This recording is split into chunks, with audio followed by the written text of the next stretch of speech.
کیفیت کمیت کوئی نہیں جانتا سوائے اللہ کے، وہ وجود فاطمہ زہرا ہے۔ سیدہ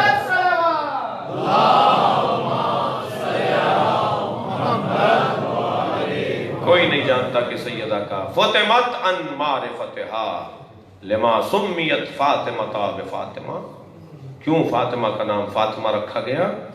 فرمایا فطمت ان معرفتہا، اس لیے کہ لوگ عاجز ہیں فاطمہ کی معرفت سے۔ ہم نہیں جان سکتے کہ یہ وجود کیا وجود ہے۔ بہت موٹی سی بات ہے، اپنے بچوں اور جوانوں کے لیے کہہ رہا ہوں، سیدہ بطول ہیں، اور بطول اسے کہا جاتا ہے جس کے ہاں ایک لمحے کے لیے نجاست کا گزر نہ ہو۔ یعنی امام حسن کی ولادت ہوئی، فوراً نماز ظہر پڑھ کے بتائی کہ میں بطول ہوں، ورنہ جن عورتوں کے ہاں بچوں کی ولادت ہوتی ہیں وہ نمازیں نہیں پڑھ سکتی کچھ دیر، کچھ مہینوں تک، کچھ دنوں تک۔ یہ عقل دنگ ہے، میڈیکل نہیں مانتی اس بات کو، یا تو کہیے ولادت نہیں ہوتی، نہیں ولادت ہوتی ہے، اس لیے کہ ائمہ نے اپنے لیے لفظ ولادت استعمال کیا ہے۔ یا تو کہیے ولادت نہیں ہوتی، نہیں ہوتی ہے، اس لیے کہ اللہ نے حضرت عیسیٰ کے لیے لفظ ولادت استعمال کیا ہے۔ تو ہم لفظ ولادت سے چڑھیں گے نہیں، ہمیں اپنا عقیدہ بنانا چاہیے قرآن و حدیث کے مطابق۔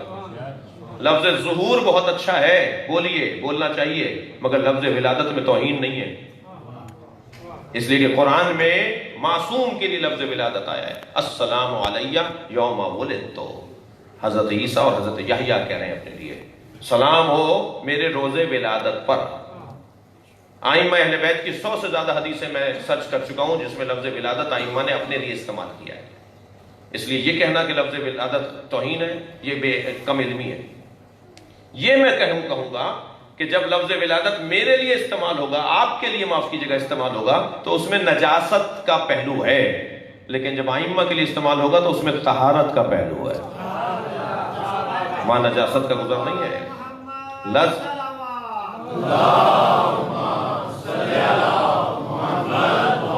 مشترک ہے لیکن معنی مشترک نہیں ہے، معنی وہاں بدل جائے گا، یہاں بدل جائے گا۔ تواب کہتے ہیں بہت زیادہ توبہ کرنے والے کو، لیکن جب اللہ کے لیے لفظ استعمال ہوگا تو توبہ کرنے والا ترجمہ نہیں ہوگا، میرے لیے استعمال ہوگا توبہ کرنے والا، اللہ کے لیے استعمال ہوگا اپنے کرم کی طرف پلٹنے والا۔ لفظ وہی ہے، محل بدلنے سے معنی بدل جائیں گے۔ عزیزان گرامی، سیدہ کی کے خواص میں سے، یعنی خصوصیات میں سے، خصائص میں سے ایک خصوصیت سن لیجئے اور میں آپ سے دعا لوں۔ خصائص الزہرا میں ایک خصوصیت یہ ہے کہ سیدہ کائنات کی سب سے عظیم ترین شخصیت، مگر کم سن بھی ہیں اور خاتون بھی ہیں۔ معمولاً خواتین کے ہاں بہت ساری کمزوریاں خلقت میں، فطرت میں، جبلت میں اللہ نے رکھی ہیں۔ مثلاً ان کے ہاں عبادت ہر مہینے میں چند دن کے لیے چھٹ جاتی ہے، مثلاً میراث ان کو بیٹے کے مطابق نہیں دی جاتی جی، مثلاً مولا فرما رہے ہیں کہ وہ فیصلہ لینے میں اپنے جذبات کا شکار ہوتی ہیں، اس لیے خواتین کو اللہ نے جج نہیں بنایا، نہیں بننے دیا، نہیں بننے کی اجازت ہے کہ اگر ان کے سامنے کسی مجرم نے آ کر رونا دھونا شروع کیا، آنسو بہانا شروع کیے، تو یہ اس کے حق میں فیصلہ دے دیں گے جی، کیونکہ یہ روتا وہ تو دیکھ ہی نہیں سکتی کسی کو، یہ تڑپتا وہ تو دیکھ ہی نہیں سکتی کسی کو جی۔ یہ حکمتیں ہیں نا، اللہ کے احکامات میں حکمتیں ہیں۔ خواتین کا دل نرم ہوتا ہے کیونکہ ان کے احساسات ان کی عقل پر غالب ہوتے ہیں، انہیں اللہ نے احساساتی اور جذباتی بنایا ہے کیونکہ انہیں شوہر بھی سنبھالنا تھا، بچہ بھی پالنا تھا، اور شوہر نہیں سنبھال سکتا کوئی وجود جب تک کہ احساساتی نہ ہو، بچہ نہیں پال سکتا جب تک کہ جذباتی نہ ہو جی۔ یہ فطرت میں اللہ نے جو کام جس کام کے لیے اسے بنایا ہے۔ صلوات پڑھ لیں ذرا محمد و آل محمد پر۔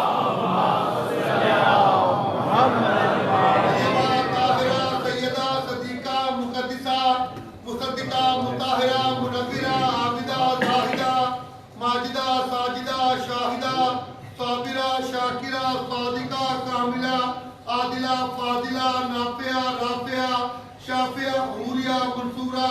علیمہ حلیمہ حکیمہ فہیمہ نعیمہ ہادیہ مہدیہ محدثہ مومنہ ام الائمہ ام ابیہا ام الخیرہ ام الحسنین ام السبتین زکیہ تقیہ نقیہ راضیہ مرضیہ عالمہ غیبہ معلمہ حضرت الرسالہ ضمانت فتح مبارکہ کلید خدا دکتہ حبیب خدا زوجہ شیر خدا بنت خدیجہ الکبریٰ مادر سید الاولیاء و سید الشہداء خاتون جنت و جنت کے سرداروں کی جنت فضل عذرا فضل عافیہ حاجرہ مریم حوا سارہ عظمت جناب فاطمہ زہرا سلام اللہ علیہا بلند تر صلوات اللہ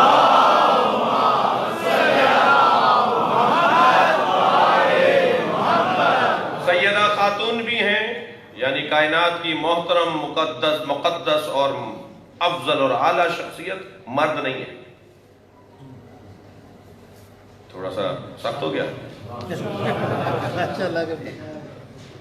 اول شخص يدخل فی الجنہ فاطمۃ بنت محمد، جنت میں جو سب سے پہلے قدم رکھے گا وجود وہ جناب زہرا کا وجود ہے۔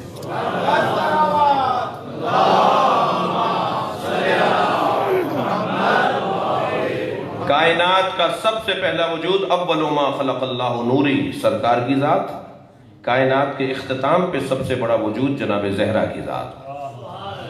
میں معرفت کی باب میں آپ کو لے جانا چاہ رہا ہوں، اور آپ ہیں کہ جو کائنات کا سب سے پہلا وجود ہو اسے کائنات کے اختتام پر بھی سب سے پہلا ہی رہنا چاہیے۔ سب سے پہلا بڑا وجود کائنات کا سرکار کی ذات۔ جب کائنات شروع ہو رہی ہے، آغاز کائنات ہے، آغاز ممکنات ہے، تو سب سے پہلا وجود سرکار کا وجود۔ اور جب ممکنات کا خاتمہ ہو رہا ہے، کائنات کو لپیٹا جا رہا ہے، نتیجہ دیا جا رہا ہے، جنت و دوزخ کا فیصلہ ہو رہا ہے، تو کائنات کی سب سے بڑی شخصیت جناب زہرا کی ذات ہے۔ قاعدہ یہ ہے، قانون یہ ہے کہ نبی کو سب سے پہلے جانا چاہیے جنت میں، لیکن سب سے پہلے جناب زہرا جائیں گی، نبی ان کے بعد جائیں گے۔ حدیث سنا دوں، تبعث فاطمہ امامی علی الادوا، فاطمہ میرے آگے آگے چل کے جنت میں جائے گی۔ سبحان اللہ، سبحان اول و شخص، سب نے لکھا ہے، کوئی سنی شیعہ کی بحث ہی نہیں ہے۔ یہ حدیث اہل سنت کے سارے متنوں سے، سارے متون سے اور ساری کتابوں سے ہم زیارت کر چکے ہیں، دیکھ چکے ہیں۔ سنی شیعہ نے لکھا ہے اول و شخص يدخل فی الجنہ، سب سے پہلی شخصیت جو جنت میں قدم رکھے گی وہ جناب زہرا کی ذات۔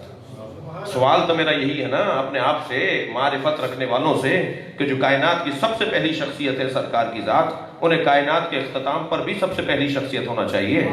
وہاں پہلی شخصیت نبی ہیں، یہاں پہلی شخصیت زہرا ہیں۔ عجب نہیں جواب آئے، یہ دو کب ہیں؟ ایک ہی وجود کے دو چہرے ہیں، ایک کو محمد کہتے ہیں، ایک کو فاطمہ کہتے ہیں۔ صلوات پڑھیں گے محمد و آل محمد۔ اللہم صلی علی محمد و آل محمد۔ دعا مولانا آپ فرمائیں، بہتر ہے، میں اٹھ رہا ہوں، آپ دعا فرمائیں جی۔ نہیں یہاں پر محمد و آل محمد، بلند تر صلوات۔